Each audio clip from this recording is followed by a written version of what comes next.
Whispers of betrayal echoes across the deserts of Yemen, where shadows of war and hunger intertwine with the footprints of smugglers, spies, and warlords.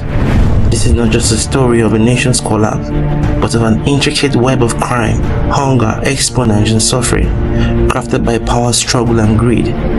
Behind every explosion, there is a deal.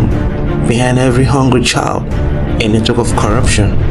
From the dusty streets of Sanaa to the clandestine armed deals in global capital, Yemen has become a chessboard of devastation, with millions of lives sacrificed as pawns. What secret lies buried beneath the rumble? What ghost haunts Yemen hunger-stricken lands? Stay with us as to uncover the truth.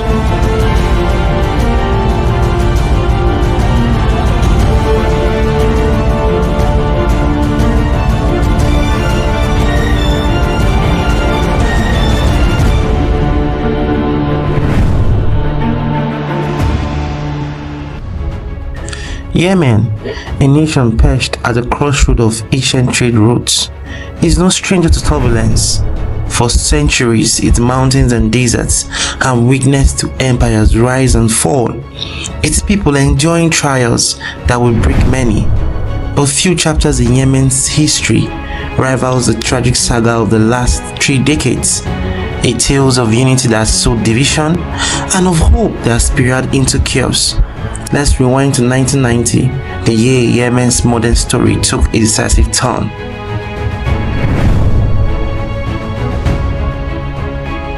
In May 1990, North and South Yemen set aside their differences to form a unified republic. On the surface, this was a historic moment of triumph. The North, under President Ali Abdullah Saleh, brought its larger population and tribal alliances to the table. The South, with its socialist government and oil reserves, offered strategic resources. Together, they envisioned a Yemen that could stand strong, united against regional pressures. But unity was more fragile than it appeared.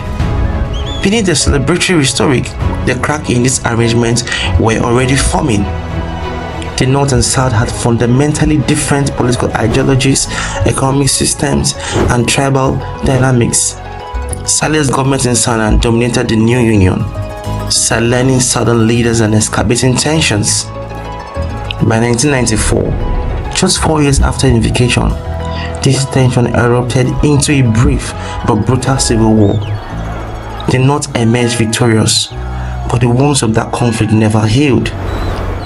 Southern Yemenis, resentful of what they saw as northern domination, began to view unification as a takeover rather than a partnership. This uneasy peace persisted into the early 2000s, but it was more of a smoldering ember than a resolved conflict. The scars of the civil war, combined with rampant corruption and economic mismanagement, left Yemen vulnerable to greater storms on the horizon. Fast forward to 2011, the Arab Spring swept across the Middle East and North Africa like wildfire, toppling autocrats and igniting demands for change. In Yemen, the people's anger was directed squarely at Saleh, who had ruled for over 3 decades. What began as a peaceful protest soon escalated into nationwide demonstrations, calling for his resignation. Saleh's government responded with brutal crackdowns, but the people's resolve only strengthened. By November 2011, the pressure became unbearable. Saleh stepped down in a deal brokered by the Gulf Cooperation Council, transferring power to his deputy, Mansour Hadi.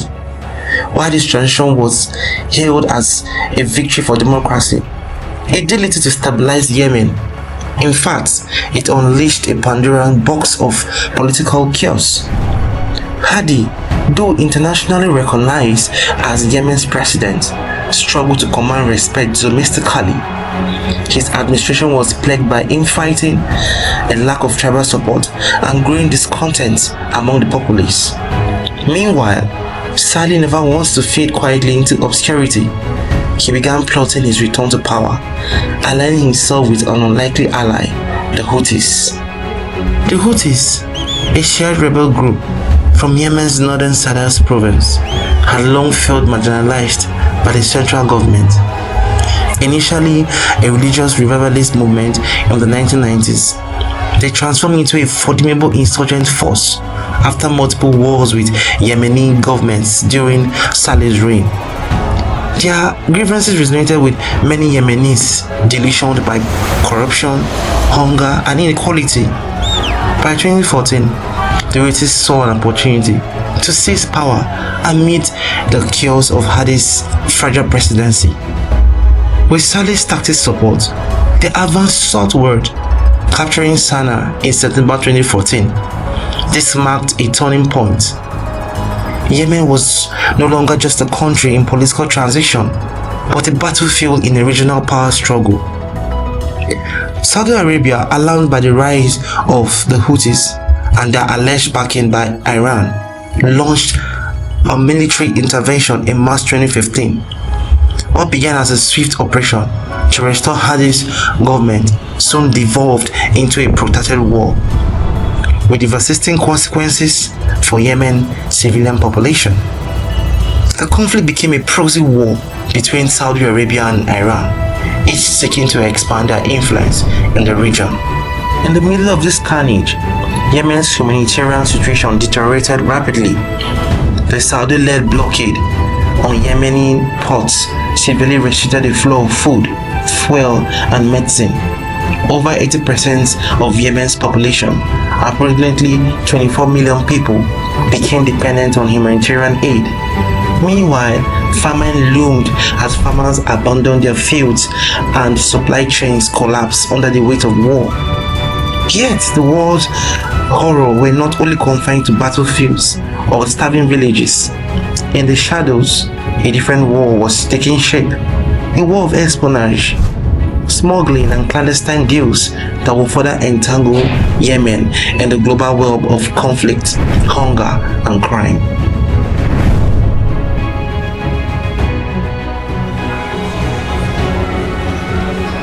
If war is hell, the hunger is its cruelest weapon, and Yemen has become a grim testament to this truth. As conflict rages on, famine has stalked the nation, preying on the most vulnerable. The numbers are staggering. By 2024, over 21 million Yemenis, nearly 2/3 of the population, requires humanitarian assistance, with 70 million facing acute food insecurity. Among them, children bear the heaviest burden. Since 2015, an estimated 85,000 children under the age of 5 have succumbed to malnutrition. These are not just statistics, but a silent scream of a nation left to wither in the shadows of war. The hunger crisis in Yemen is not merely a byproduct of conflict, it is a calculated weapon. The Saudi-led coalition has imposed blockade on key ports like Houthi, choking the flow of essential supplies. Food, fuel, and medicine are deliberately withheld, turning survival into an impossible equation for millions. In rural areas, farmlands have been razed, irrigation systems destroyed, and livestock slaughtered. These actions are not collateral damage, but deliberate tactics to cripple communities perceived as sympathetic to the Houthis. Meanwhile, the Houthis themselves have exploited hunger as a tool of control. Aid shipments are frequently intercepted, diverted, or taxed, with the resources distributed as reward to loyalists or sold on the black market. Starvation has become a currency in Yemen's war economy, wielded by all sides of consolidated powers. International aid organizations have sounded the alarms, but the efforts are often hamstrung by the very forces fueling the crisis. Humanitarian workers navigate a labyrinth of bureaucratic hurdles, corruption, and security risks. Aid convoys are delayed for weeks or torn away altogether. The United Nations has described Yemen's hunger crisis as the worst in the world, yet the global response remains fragmented and insufficient. The deliberate weaponization of hunger in Yemen has not only decimated its people, but also hollowed out its future. Malnourished children who survive are left with long-life physical and cognitive impairment. Entire generations are being robbed of their potential, ensuring that even if peace is achieved, Yemen will face decades of rebuilding. As the hunger crisis deepens, the question arises, how did the world allow this to happen? The answer lies not just in the bombs and blockades, but in the complexity of those who profit from Yemen's misery. Shadowy networks of smugglers, armed dealers, and corrupt officials strive in this chaos, turning suffering into a lucrative business. As we continue, we will discover the hidden players and the dark economy that perpetuates its agony.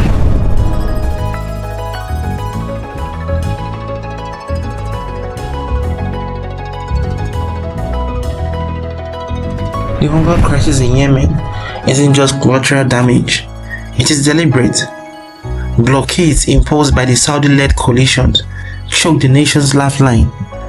For those trapped in Yemen's hinterlands, this means empty markets, skyrocketing fuel prices, and families forced to survive on scraps. Farmlands, once the source of livelihood and sustenance, have become another battleground. Fields are scorched not by the sun, but by deliberate bombing campaigns, ensuring that even the most resilient farmer cannot grow enough to feed their communities. In this war, hunger is not an unintended consequence. It is a weapon aimed at breaking the enemy's spirit. Hunger doesn't exist in isolation. It drags Yemen's social and economic fabric into the abyss. Families sell their last possession for a sack of flour. Mothers skip meals to feed their children, knowing fully well that their own starvation would leave their families even more vulnerable. The desperation is palpable, and it has created a fertile ground for exploitation. The Houthis, to have weaponized hunger for control, is meant for starving civilians is intercepted, diverted, or sold on the black market. In territories under their control, food becomes a tool of fidelity, distributed as a reward to supporters or withheld as punishment for dissent. The lines between humanitarian relief and political gain blur, leaving civilians to suffer in the crossfire. The Saudi-led coalition and the Houthis aren't the only players in the grim tableau. A shadowy network of profiteers strive amidst Yemen's suffering. Corrupt officials, smugglers, and warlords exploit the scarcity, turning essential goods into luxury items that only the wealthy or powerful can afford. Every grain of rice, every vial of medicine carries a price, inflated by greed and desperation. International humanitarian organizations have tried to stem the tide of starvation. The World Food Programme delivers food to millions of Yemenis each month, while UNICEF fights to save children from the clutches of malnutrition. Convoys carrying aid face endless delays, extortion at checkpoints, or outright attacks. Warehouses storing relief supplies are bombed or looted. The scale of the crisis dwarfs the resources available, leaving aid workers to make impossible decisions.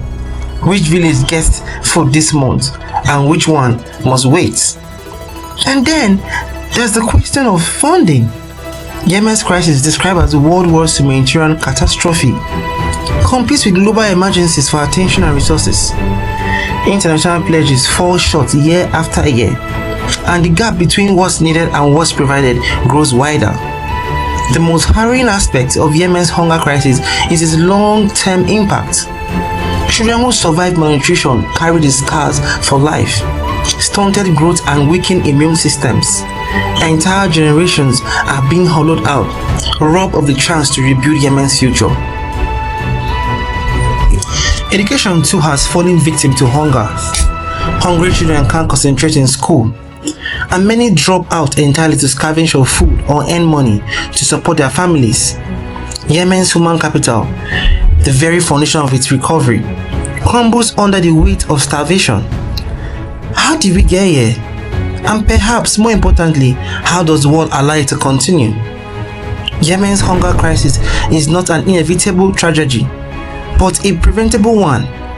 It's a crisis born of political decisions, military strategies, and global apathy. The weaponization of hunger in Yemen raises profound questions about the ethics of war and the responsibility of the global community.